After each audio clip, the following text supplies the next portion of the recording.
these career researchers and professors and people at the academic institutions who have probably received funding to do research on certain pharmaceuticals, or have spent their whole career pushing a certain idea about a particular disease and the best way to treat that disease. So you're absolutely right. It's not just about money, but also people's career and reputation. And also the field of medicine is really difficult. It's difficult for any medical practitioner to stand up and be counted and to go against the grain and try to say something different than what is the conventional wisdom.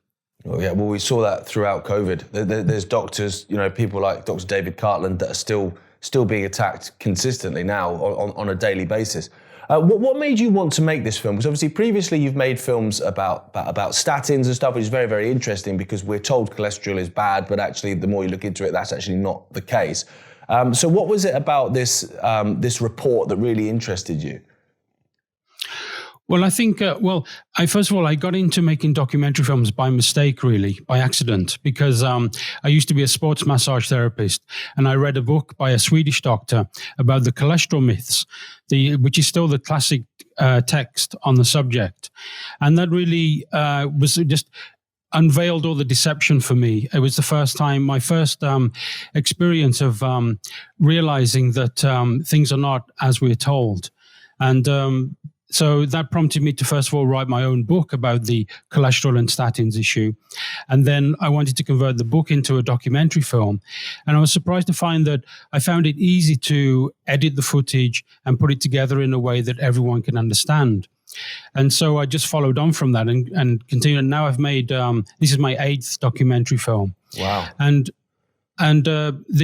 the latest one, In the Shadow of Flexner, really is this point again to try to show people how the system that we have now is not the best one by a long stretch of the imagination, and to try and prompt people, more and more people, to think about the medical system, and for us gradually to move to something more like integrative medicine, whereby we can incorporate all kinds of complementary and alternative therapies.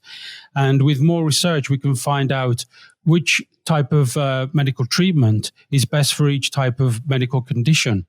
So again, not being dogmatic towards just the pharmaceuticals and supporting the medical industrial complex.